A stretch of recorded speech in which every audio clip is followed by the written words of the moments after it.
Kenyan President William Ruto is not a man who acts without reason. So when news broke that he was preparing to send top diplomats to Nigeria, many people inside Nairobi's State House said the same thing: this is serious. What most people did not know was that Ruto had been watching the Nnamdi Kanu situation for months. He was not reacting to pressure. He was not responding to headlines. He was responding to patterns, quiet moves, rising concerns, subtle signals from different corners of Africa. Every leader in the region could see that the situation had shifted in a new direction after Kanu's life imprisonment, and Ruto felt that something important was building under the surface. For weeks, he asked his intelligence team for updates, not reports filled with emotion, but reports filled with facts. Who was saying what? How were communities reacting? What were the diplomatic risks? What were the long-term effects on regional unity? He kept gathering answers, but the more he learned, the clearer it became that silence was becoming a problem on its own. Ruto understood that leadership is not only about reacting when things explode. It is also about stepping in before something grows too big to control. And that was what guided him. He was not planning interference. He was preparing engagement. He was laying the foundation for dialogue before pressure built to a point where everybody would be forced to choose sides. Inside his office, advisors kept repeating one warning: if Africa handles this issue poorly, the regional atmosphere could shift in a way we cannot easily reverse. Ruto listened. He knew the weight of their words. Africa had seen enough tension between states, enough misunderstandings, and enough silent conflicts to know that a small matter can become a large one when leaders refuse to speak to each other.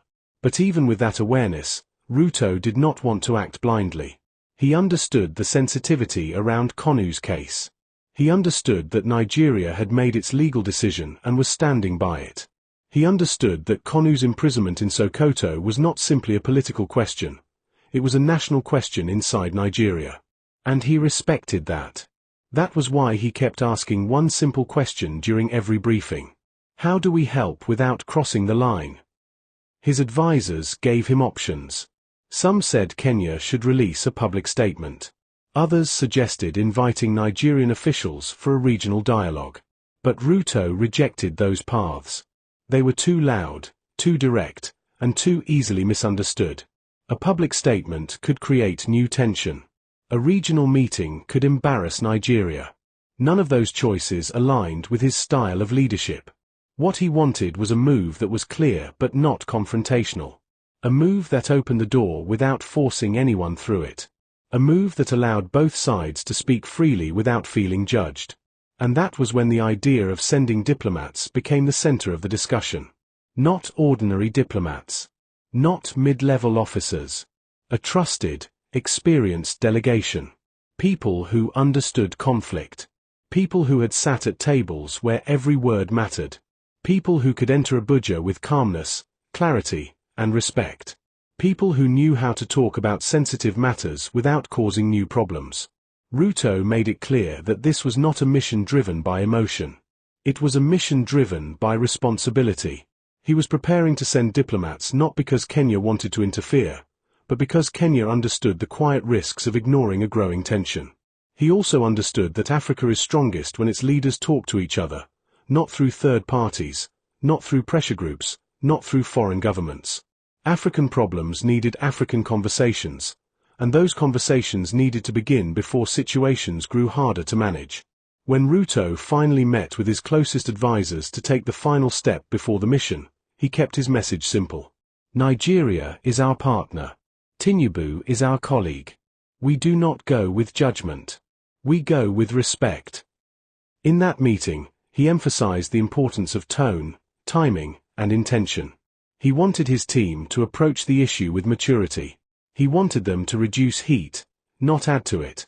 He wanted them to create a space where Tinubu could speak openly about Nigeria's position, and where Kenya could express its concerns honestly without being misunderstood. The advisors agreed. They had seen the rising tensions. They had tracked the conversations happening quietly across the continent. They knew the potential dangers of ignoring them. And they knew that diplomacy, when done early, prevents problems that might later become too large to control. So Ruto gave the order. Prepare the delegation. They will go to Nigeria. They will request a direct meeting with President Tinubu. They will begin the conversation. He was not rushing. He was not pushing. He was not confronting. He was preparing. And that preparation, in a moment as sensitive as this, was the strongest and most measured step a leader could take. The diplomats chosen for the mission had not boarded any plane. They had not stepped out of Nairobi. They had not met Tinubu. Not yet. Because President William Ruto was still in the preparation stage, the most delicate stage of all. Before the journey, before the closed-door discussions, before any official meeting in Abuja, Ruto needed to be absolutely certain of one thing. The mission must not fail before it even begins. That was why he was taking his time. He was listening. He was weighing every angle. He was testing every possible outcome in his mind. He knew that once he gave the final command, once the diplomats moved, the eyes of the continent would turn in their direction. So he was careful. The diplomats themselves understood the weight of what was coming. They had handled tense assignments in Somalia, Ethiopia, South Sudan, and even during periods of quiet political unrest in East Africa. They knew how to read a room, how to control tone, and how to speak in ways that do not create fresh tension. But this assignment felt different. This one involved national emotions, continental attention, and the sensitive matter of Nnamdi Kanu's life sentence in Sokoto, a ruling that had already shaped political conversations across Africa. Inside the Ministry of Foreign Affairs, Ruto held a quiet pre-briefing with the selected team. It was not a formal launch. It was not a send-off. It was a moment of alignment. A moment to prepare minds before preparing movement. He sat with them and spoke in a calm but firm tone. We have not moved yet. We will move only when we are fully ready. You must understand the mission clearly before any step is taken. They listened. Not one of them shifted in their chair. Not one interrupted. They knew the gravity of the moment. Ruto then laid out the core principles that would guide the assignment. Respect Nigeria's sovereignty. Acknowledge the seriousness of the case. Avoid any language that may sound like pressure. Protect Kenya's relationship with Nigeria. Lower the temperature. Do not raise it. Seek conversation, not confrontation. Each point mattered because Ruto understood that a single wrong sentence could be misinterpreted both at home and abroad. And if that happened, the entire mission would fall apart before it even reached Abuja. The diplomats took notes. They asked quiet, measured questions. They wanted clarity on boundaries. They wanted clarity on how far they could go and how far they must not go. They wanted to know exactly how to present Kenya's concerns about the rising tension surrounding Kanu's imprisonment without appearing to question Nigeria's legal system. Ruto responded to each question with honesty. He did not hide the complexity of the mission. He did not pretend the conversation would be easy. He did not promise smooth ground. Instead, he emphasized preparation. If we are not ready before we leave, we will not be ready when we arrive. That sentence became the anchor for the entire briefing. Outside State House, the political atmosphere across Africa was shifting. Reports and discussions were growing louder. Some groups were pushing their own narratives. Some politicians in different countries were trying to use the situation for personal gain. Some activists were adding fuel online. Ruto knew that if Kenya entered this climate unprepared, it could trigger misunderstandings. He would not risk it. So he continued refining the mission with his team. He reviewed every document they would carry. He reviewed the key talking points. He reviewed the communication flow. He wanted no surprises. He wanted discipline. He wanted a mission that reflected maturity and deep understanding, not emotion or impulse. Meanwhile, the diplomats were undergoing internal preparations, studying Nigeria's legal framework, reviewing continental diplomatic standards, and analyzing the regional implications of the case. They dug into past African diplomatic breakthroughs, searching for lessons. They evaluated how their words might be interpreted inside Nigeria, outside Nigeria, and across the diaspora. They were preparing for a meeting that had not yet been approved, but could become one of the most sensitive diplomatic conversations in recent African history. And through all this, the most important detail remained. Ruto had not yet given the final order. The green light was still waiting. The mission was still on standby. Everything remained in the preparation stage because Ruto believed one thing strongly. Diplomacy is not about speed. It is about precision. So he spent more days reviewing the strategy, confirming intelligence, and quietly reaching out to trusted contacts across the continent to understand how different nations were reading the situation. Only when he felt absolutely confident would he give the instruction that would set the mission in motion. But for now, the diplomats remained in Nairobi. Prepared. Alert. Waiting. Because Ruto had not sent them yet, but the moment was coming. And when it came, it would set the tone for the next chapter of Africa's political landscape. The Kenyan diplomats remained in Nairobi, still waiting, still preparing, still adjusting their documents and arguments. They were ready, but President William Ruto had not given the final instruction. He believed rushing would be a mistake. He believed timing mattered more than movement. And so, the preparation continued quietly at the highest level. Inside State House, Ruto's team met with him again for another round of evaluation. This was not a repeat meeting. This was a deeper one. Here, Ruto wanted to recheck every detail, the possible reactions, the risks, the diplomatic tone, the political climate in Nigeria, and the emotional temperature on the ground after Nnamdi Kanu's life sentence in Sokoto. He knew very well that his move could influence conversations across the continent. Even though it was just a diplomatic approach and not an intervention, people would read meaning into it. People would interpret it in different ways. And that was why Ruto wanted absolute clarity. He gathered new intelligence briefings, not to change the mission but to strengthen it. He asked for updated assessments about how the Nigerian government was viewing the matter internally. He wanted to know if there were new political pressures, new reactions from key stakeholders, or new tension points that could complicate discussions. Every detail mattered now. Every word mattered. Every step mattered. The diplomats had already been chosen. Their drafts were done. Their talking points were organized. Their approach was balanced. But Ruto still wanted more grounding before he allowed movement.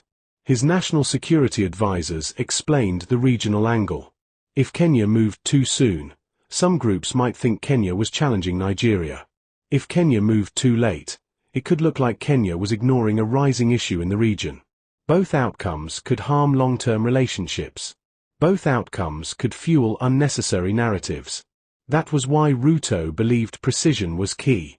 Not speed, not loudness, not fear, precision. He sat with the diplomats once again, this time in a smaller room, away from unnecessary noise. He explained the updated situation and made one thing very clear. You are not traveling yet. We move only when the moment is right. Preparation is not weakness. It is protection. The diplomats nodded. They understood. They had been in situations where the wrong timing ruined what could have been peaceful conversations. They knew that once they stepped into Abuja, every sentence would be examined. Tinubu's government would listen carefully. The Nigerian public would watch from a distance. African observers would interpret every handshake and every word. Ruto wanted his delegation to be ready for all of that, emotionally, strategically, and mentally. He then reviewed the talking points one more time. He asked for calmer language in some sections. He asked for sharper clarity in others. He removed anything that could sound like pressure. He strengthened anything that sounded like partnership. His goal was to create a diplomatic bridge, not tension. Meanwhile, the Ministry of Foreign Affairs continued working behind the scenes. They drafted official communication that would be sent only when Ruto approved the mission. They reviewed protocols for a request to meet President Tinubu. They identified the best channels, the safest timing, and the most respectful diplomatic format. But everything remained in draft form. Nothing had been sent. Nothing had been activated. Because Ruto was still thinking, still listening, still evaluating. Outside State House, political commentators began to speculate. Why had Kenya not moved yet? Why was the delegation still in the country? Some people said it was fear. Some said it was caution. Some said it was respect. But the truth was much simpler. Ruto wanted the mission to succeed, not collapse on arrival. He had been a politician long enough to understand that timing decides outcomes. A rushed move could create misunderstanding. A poorly timed step could make Nigeria defensive.